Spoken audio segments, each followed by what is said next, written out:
Hello, everyone. I'm Nick Yao, and I want to express my gratitude to the Australian people for supporting my research on constitution and politics. I care about welfare and future of the Aboriginal and Torres Strait Islanders, which is why the idea of the voice to the parliament deeply concerns me.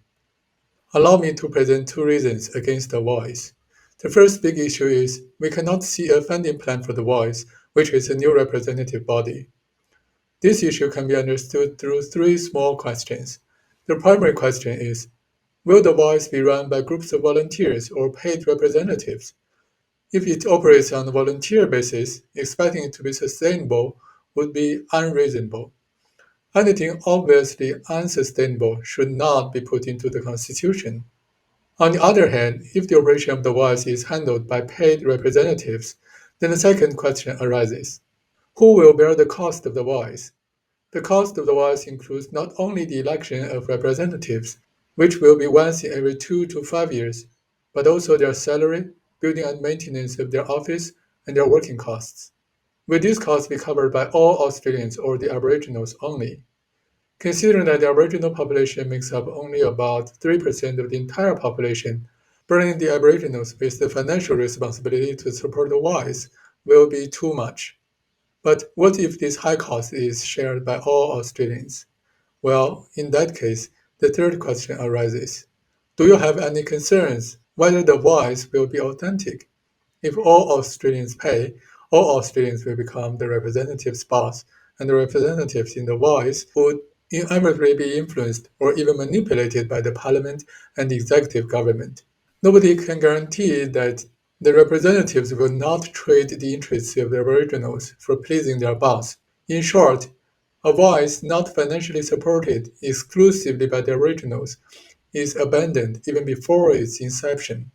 It's a situation worse than the stolen children in history who belonged to their parents at least when they were born.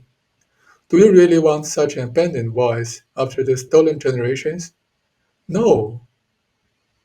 The second big issue is we cannot see any specific plan for the operation of the voice.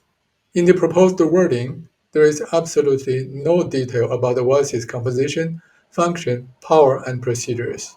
Why is that? One minor possibility is that the details already exist, but they are too ugly to be exposed. The greater possibility, however, is that the formulation of the specifics is exceedingly difficult and it cannot be done in the foreseeable future. If the plan is achievable, why rush the inclusion of the voice into the Constitution without a specified plan?